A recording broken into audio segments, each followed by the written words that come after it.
Hello, everyone. We are going to discuss the cognitive triangle, what it is, and how it works. And I'm a little bit of a history buff, so I always want to know the background of something that I hear. I love the education part, so I'm going to give you guys a little bit, not too much to bore you. But the cognitive triangle was created by Aaron Beck. He was a cognitive behavioral therapist. And if you don't know, CBT, which is short for cognitive behavioral therapy, is one of the most widely utilized therapy modalities. Well, technically therapeutic modalities, excuse me, that is used in the United States. I don't want to say globally because I'm not sure of those numbers, but I know in the United States it's the most used. Most people have heard of cognitive behavioral therapy, its effectiveness for treating a variety of mental disorders, to include anxiety and depression. CBT is really good at treating depression and anxiety. And I do want to make note that some of what I'm sharing comes from HudsonTherapy.com. They did a really good job of just kind of laying everything out. And so I do want to give them some credit to helping me keep things organized for this video. So, what is the cognitive triangle? It emphasizes the relationship between thoughts, feelings, and behaviors. Specifically, how our thoughts change the way we feel. Um, you in a previous video, I discussed if I am already in a bad mood. Well, let's take it this way. Like if I'm thinking, oh, I don't want to go to school, but my parents make me go to school, and so I'm gonna be in a pretty probably irritable mood. And so if someone bothers me, my thought process is already off because if they bump into me on accident, well, I already didn't want to be here. I was thinking this was probably the worst place for me to be today, and now you're bumping into me. Ugh, I've had enough.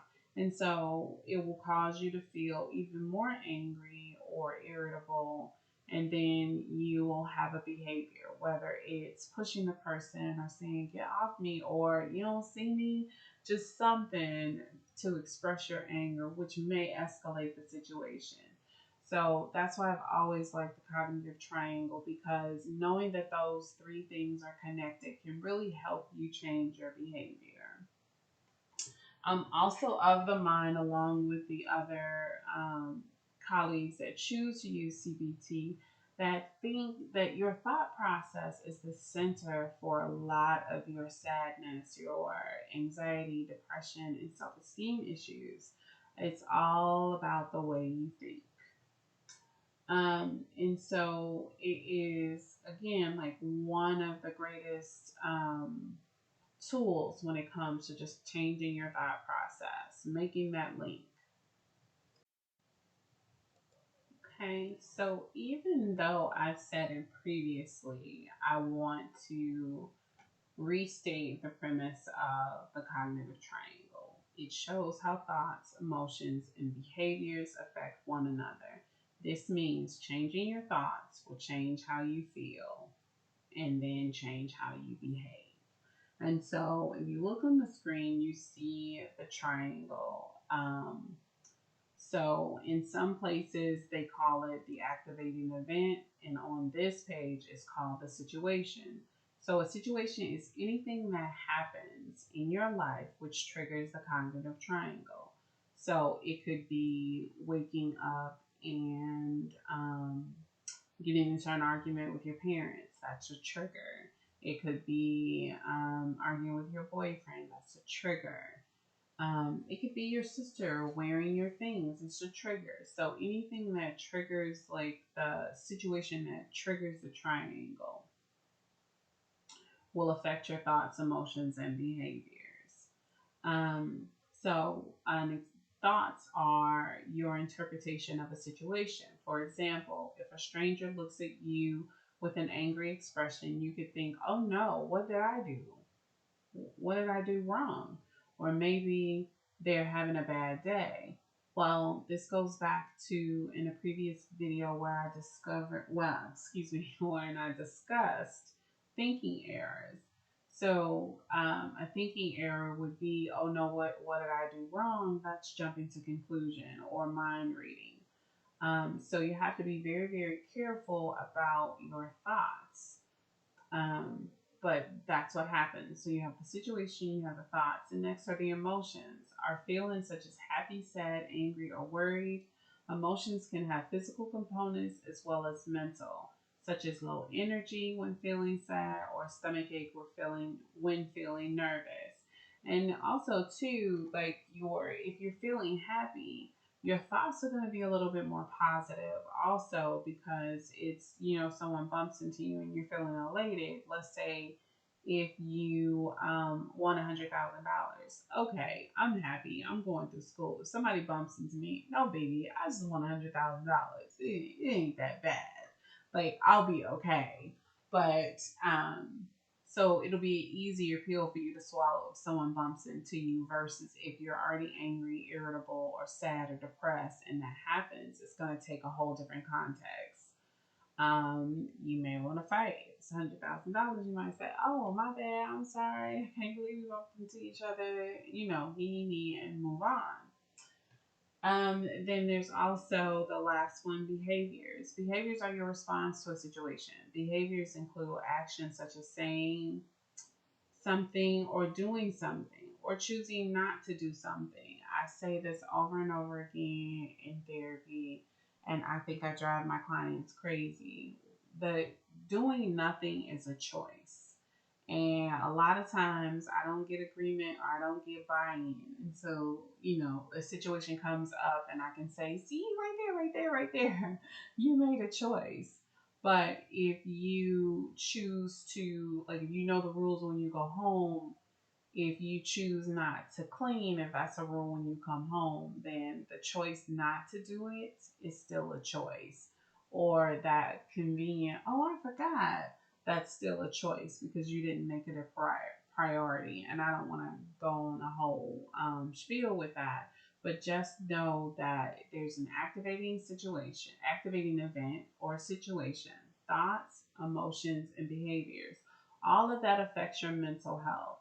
And we're going to take it line by line to just because I really want you to understand how it changes your behavior and how when you get a hold of those thoughts and you're just really working hard to create a more positive or balanced thinking process, it will be very, very helpful for your long-term mental health.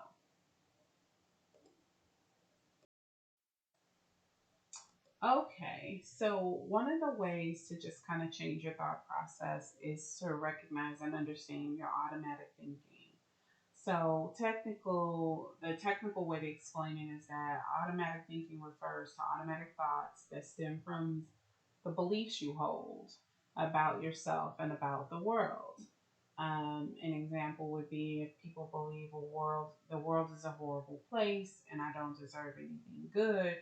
The way that person thinks would be very, very different from the person that thinks, oh, I love planet Earth. It's the best, and I think I'm the greatest person. I'm gonna have the most wonderful life. It's gonna that thought process is gonna be different for those two people. And so automatic thoughts can be considered so surface level or non-volitional, which means not on purpose, stream of consciousness. Um, and it can appear in just different situations, specific situations sometimes also. Um, they cannot be controlled by you directly without some practice. After a little while, I mean, and it's not like you'll Jedi mind trick yourself and like you'll never have automatic thoughts. But what it will be is that you'll have that automatic thought, and then you'll be able to counter that thought or have like this mental conversation, like, no, we're not doing that right now. I remember as a kid, one of the things I would say all the time is like, so stupid, like, so stupid. And it was one of the first things I would say to myself if I made a mistake. Well, stupid became a very big part of my existence, because people said it to me and then I said it to myself, which only made me angry when people decided to say it to me because it already hurt my feelings because I called myself that. So it makes it even worse, which the technical term for making it worse would be a trigger, right? So you triggered me. Now I'm upset because you think I'm stupid and I think I'm stupid. And so now I have to fight you because you're the one who upset me versus me just kind of being honest and dealing um, with the fact that I call myself stupid and I believe I'm stupid.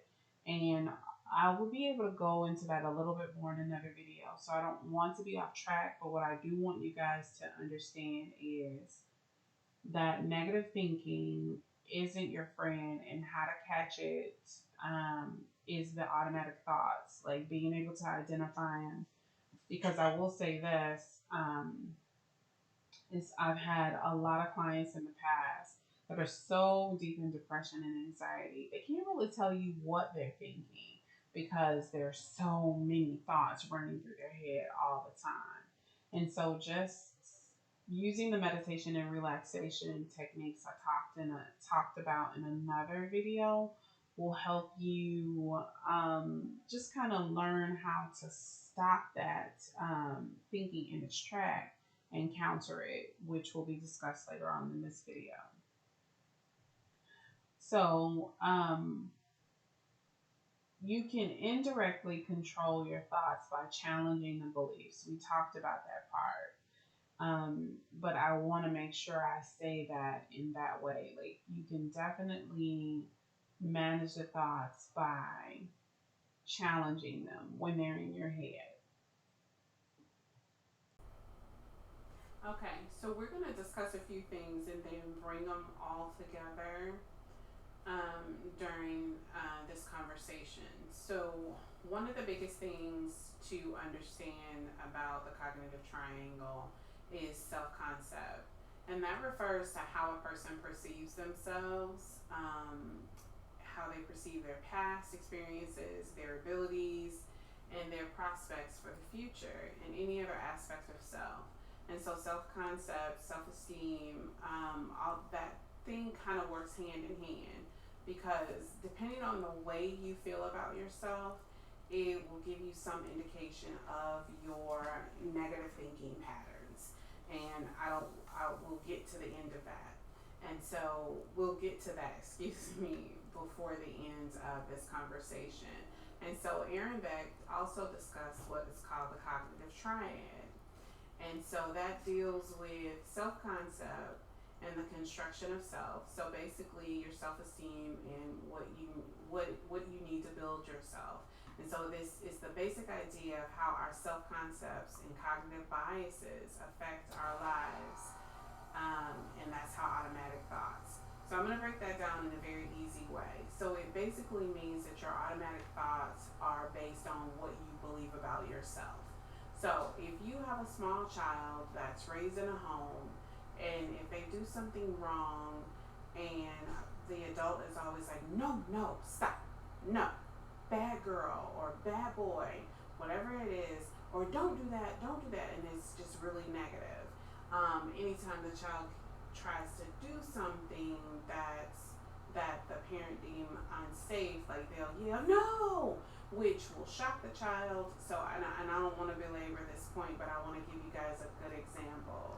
That child typically grows up and they're not really confident, and they may have a self-esteem issues, because remember, you're always saying, no, don't do that, or you're pointing out something negative that kid does. So of course I'm going to adopt that. An example of that is when I was younger, I hated cleaning up. I'm different now. I love to clean. That's not true. I don't love to clean, but I like it. I'll do it. I have no love for it.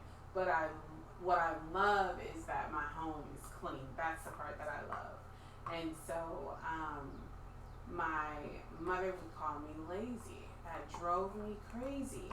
But I couldn't deny that I probably was lazy about some things, not everything. Back then, I thought I was lazy about everything. But what I realized is if I just didn't enjoy doing something, I don't get up and do it as quickly as other people would. Like, I want to avoid it at all costs. But but now that I'm older, I understand that back then what she saw as lazy behavior was just me not wanting to do something I didn't enjoy. Fast forward, it took a long time for me to not have the thoughts that I was a lazy person. So anytime something would come up and I didn't finish it, my automatic thought would be, oh, that's so lazy, or oh, you're lazy. And so that's an example of how like a parent can just kind of give you a thought about yourself and you can continue the thought, which will eventually lower your self-esteem, or it'll have quite the opposite effect for some people. I know that I was very much so, I did a lot, took on a lot of projects, did extracurricular work. I did a lot to prove that I wasn't lazy. And so that's an opposite side of how those negative just kind of beliefs will affect you. So one of the examples that I saw also is people are not talking to me because I am an unlikable person. Well, if you think you're unlikable, how are you going to show up in the world? Are you going to go out and meet friends and say, hey, let's hang out. I heard this cool show was coming. Girl, let's go hang out. Let's see what they're talking about. Let's see what's going on. You're not going to do that. You're going to be shyer or reserved because you're not going to put yourself on the forefront of anything if you feel like you're an unlikable person. So that negative self-referencing, being told certain things by your parents or people that are important to you in your life. Like, I've heard of people just changing their whole idea about school, and the teachers call them dumb, or teachers calls them lazy, or a teacher was mean. Like, it just kind of changes your attitude about things. And what that's doing, those negative experiences are creating a belief system, and in that belief system, that's where your self-concept comes from. I feel like I explained a lot, but hopefully you guys understood me. If you didn't, then you can ask an adult to explain it to you further. But we'll talk a little bit more about it along the way.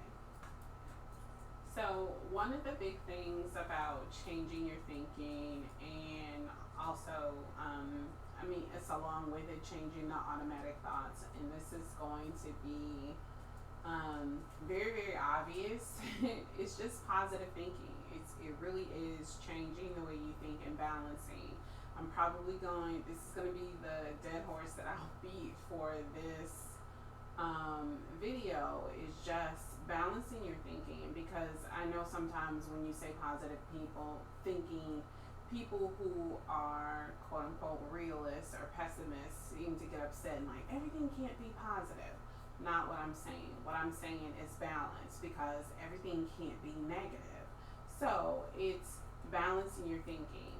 So one of the things is identifying the problematic thoughts that you know is automatic thoughts. One of the things I had to do, and I'll continue to use myself as an example as far as lazy goes, I eventually had to admit, like, I'm not a lazy person, that I had to come to terms again that I just didn't like to clean when she told me I had to clean. I was probably a little bit more stubborn than I like to admit. However, I didn't have a problem with cleaning, so that meant I wasn't lazy, and I had to use all the other things that I did in my life to as evidence that I wasn't lazy. And so when that automatic thought would come up, I would understand, okay, well, this is a problem. I can't continue to think of myself as lazy. This is what it's doing to me. It's making me sad. It's making me feel bad about myself, and it's affecting my self-esteem.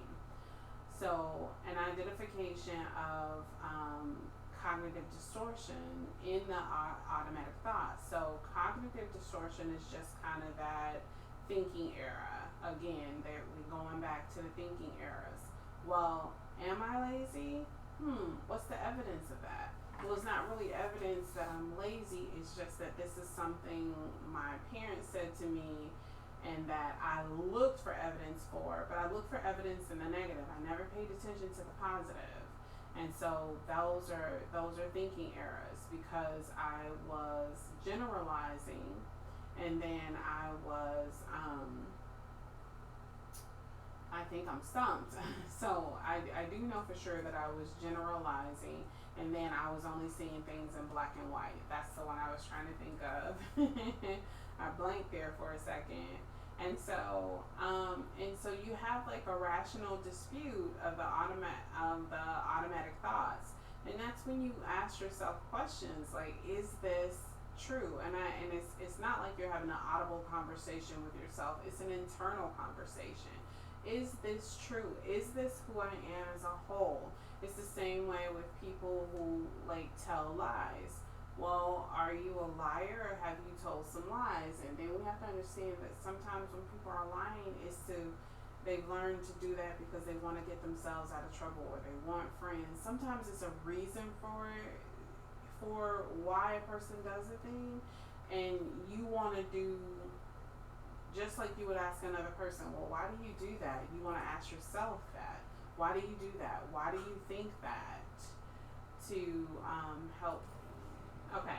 So on top of just kind of disputing these automatic thoughts by asking yourself questions, the other one is develop a rational rebuttal to the automatic thoughts.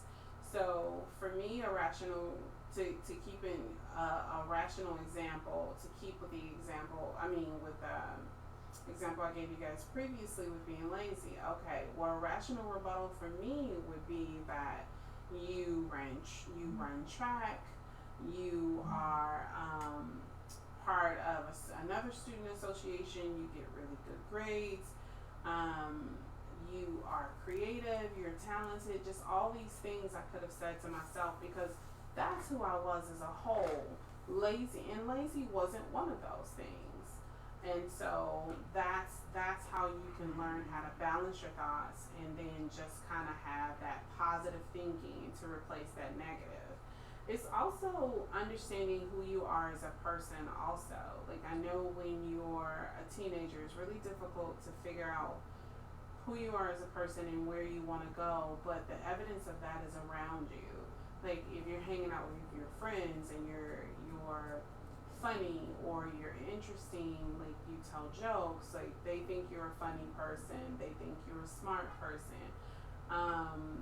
You can tell that you're smart because you make good grades when you apply yourself or you're creative. Just recognize all these things about yourself so you can have a balanced perspective, which means you're not going to be perfect. You're going to do things wrong. Like when I was younger, I was a bit of a know-it-all. That had nothing to do with my mom. That had nothing to do with any name she called me, but that was more about me having to feel like I was the smartest person in the room. I realized I didn't like that characteristic about myself, even though I had all these really great things about me. That's one thing I didn't like. So I was like, okay, that's something I need to work on. That's something I need to change. And as cleanly as I'm putting on this video, it's not as clean as it happened. So, but I had to really come to terms, and so I'm asking you guys to just kind of go through that process. And because your automatic thoughts are especially skewed after a trauma. You think these really negative things about yourself, about you being nasty, about you being easy, about you being disgusting. All that comes to your brain, and if you already have a negative concept of who you are, those words are only going to build on it. Build on that negative concept you already have. I used to say to clients that I may get this wrong, that if you and your best friend switch brains for the day, and your best friend could hear all of the negative thoughts you had about yourself, how much work would you do to clean up your thought process so your best friend wouldn't hear those horrible words? So that's something to think about. So we can explore a few ways to create a more balanced well-being and thought process. There's a few techniques out in the world of therapy that can help you just kind of replace these negative thoughts. One technique is called getting rid of ants, which is automatic negative thoughts. Um, it's one of the first things it says is just be aware of your ants and replacing them with more adaptive, which means positive, or not just positive but more reasonable rational thoughts. Is an effective way to enhance your mood, health, and overall quality of life. So oftentimes ants, which are again automatic negative thoughts, are brought on by certain environmental triggers, interactions we have, or events that take place in our life. So it's a situation or triggering event that causes these automatic thoughts. So one clear example of trying to do the cognitive restructuring, which is just a fancy way of saying changing your thinkings and eliminating the ants, which is short for automatic negative thoughts. So the trigger is you're late for class. The automatic negative thought is I'm a hopeless student and I'm gonna fail the semester. Then the adaptive thought was I didn't plan my route well, but that's easily fixed. Next time I'll catch an earlier train. So what's good about this is that it's not, it's giving you room to improve versus I'm a hopeless student and I'm going to fail this semester. That's a thinking error. That's catastrophizing. That's seeing something in black and white. So the thinking errors discussed in a previous video, those are the kind of questions, not questions, those are the kind of things you have to realize you're doing to change your automatic negative thoughts. So the adaptive thought again is I didn't plan my route well, but that's easily fixed. Next time I'll catch an earlier train. So you've given yourself a solution. You haven't boxed yourself into a mental corner. And really, when you box yourself into those corners, it can have a very negative effect on who you are as a person. Because I'm a hopeless student, so basically you called yourself hopeless. You said you're gonna fail, which means like what do you got? If you have anxiety and depression, that immediately spirals into I'll never be anything for the rest of my life. I'll be a loser. I'm gonna live on the street. No one will love me. So I won't have any support. Like it spirals into this thing, which is not necessarily true. The solution is you know what? I didn't plan well. Let me go back and do this thing again. And so that's with most things. And so one of the automatic negative thoughts people get when they're rejected by peers or friends is I'm unlikable. I think that was the example in a previous conversation. You have a tendency to think you're unlikable, but if you think about all the things that about you that are likable, you know, and I always like to say that you may not be everybody's cup of tea, but everybody likes to drink, whether it's water, whether it's tea, whether it's coffee. You may not fit the person that you're standing in front of right now, and that's okay because, you know, we're not everybody's cup of tea. So you move on to the next person. And so if you think it's not me and this person just don't mesh well, and so it's no room for you to really take it personal if you've decided that you guys just don't mesh well. But not to get off topic. So just remember your trigger, you have your automatic negative thought, your ant, and then you'll have your adaptive thought. Always think, which just means a reasonable thought. The same way if you think your best friend is angry with you because she didn't speak to you when she walked into the homeroom. Well, automatic negative thought could be, all right, we're not going to be friends. Maybe she's mad at me. What did I do? what happened? Like, she's my best friend. I'm not gonna want to come to school if she isn't here. Like, that's my bestie. But you have to ask yourself questions, and that's the second part of this. Asking yourself to challenge the thoughts. What are the facts to support the thought that your best friend doesn't want to be your friend anymore? What's existing evidence that contradicts it? So if she texted you last night and say, "Hey, girl, got into a fight with my mom. I need," she wants to talk because she isn't getting along with her mom. So when she comes in the morning and she doesn't speak to you, think about that. Maybe she just wants to be alone. Maybe that's your friend that doesn't want to do a whole bunch of talking or laughing or faking like she's okay when she's not. And so sometimes you have to give people room to just kind of have their thoughts and feelings. It's also an opportunity for you to communicate. Like, what's up with you? I know you said something happened between you and your mom last night. Do you want to be left alone? Do you want to talk?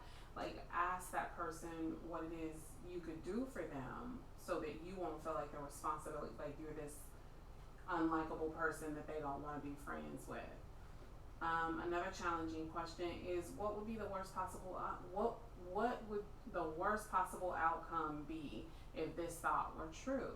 So if this person thought, I'm a bad student, I'm gonna fail, what's the worst possible outcome? Okay, I failed a class. However, I don't have to accept that I failed the class. I can retake the class and then replace the grade. And that's assuming that this person is in college.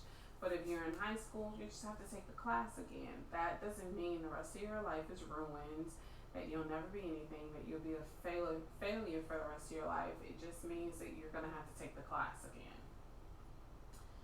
Am I using past experiences to overgeneralize? A good challenging question. Am I overgeneralizing? Am I catastrophizing? Am I mind reading?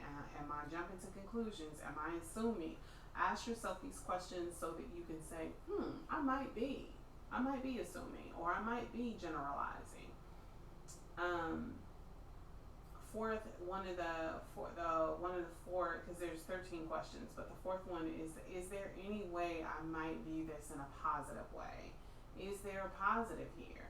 Well, I mean, even though the question, the example was a little bit off about being a hopeless student and I'm going to fail. Well, what positive was is that this person took responsibility and thought about it. You know what? I can do better. I can plan better. I can figure this thing out. And so that's a great way to balance your thinking, not feeling like you're boxed into a mental corner again. Will this matter one day from now? What about a week? What about a month? And so this is great for a breakup. You've been dating someone for a while and you guys break up. So you ask yourself, a year from now, you're not talking to a guy you dated for 3 months. Is it really that big of a deal? Probably not. It's probably not that big of a deal in the grand scheme of things. But at the time, it can feel very devastating. What are some of the ways I've dealt with this scenario before? So if you're constantly having a negative thought, like I know there's some people with anxiety that assume the worst no matter what happens. If a teacher comes in and says, hey, the principal wants to talk to you, you probably scatter in your brain like, what have I done, thinking what have I done, did I say something nasty, did I talk to somebody? And really the principal is calling you in because they want to give you an award. You did a really good job. So that's an example of how you handled the situation previously. You may have panicked, but then you realize, oh, okay, nothing was wrong. That's an example of telling yourself, well, remember the last time I was all anxious, but nothing happened. The principal wanted to give me an award. So reminding yourself of those times. What advice would my counselor or therapist give about the situation? You may not be in therapy, but one of the questions may be, and this is if you have a reasonable and responsible best friend. What would my best friend say to me right now to comfort me, to make me see a different side? What am I ready to accept about this event or person? These are good questions. Am I willing to accept that this person is going to treat me poorly? Am I willing to accept that I'm just not going to enjoy this event? Are my thoughts helping me deal with this scenario, or are they aggravating the situation? If you have anxiety and depression, more than likely your thoughts are aggravating the situation, and you need to take a big step back, do a meditation and relaxation or some kind of coping strategy to take yourself out of that spiral, and then come back and have just kind of a reasonable and meaningful conversation with another person, so that you can just again um, learn how to communicate and have a more balanced well-being. Besides myself, what else might be affecting this situation? And am I using I must, I have to, I should thinking here? And is it truly necessary? And what advice would I give a friend in this scenario? That last one is super important to me. I say that all the time with clients. Would you talk to your best friend this way? What would you tell your best friend if she was in this situation? Because if you think about it, some of us treat our best friends way better than we treat ourselves. I mean, we are tripping over ourselves to make sure our best friend is accommodated, that they're okay, that they, that nothing is going on. But when it comes to ourselves, we don't put as much energy. And so the gist of um, this conversation was just to really, really create a more balanced well-being. And that starts with catching those negative thoughts, replacing those negative thoughts with something that's balanced. Because again, none of us are perfect, and you want to see yourself as you actually are. And that means definitely all those negative thoughts aren't correct, and you need to think about yourself a little bit more so you can have a better perspective. And I will see you guys next time.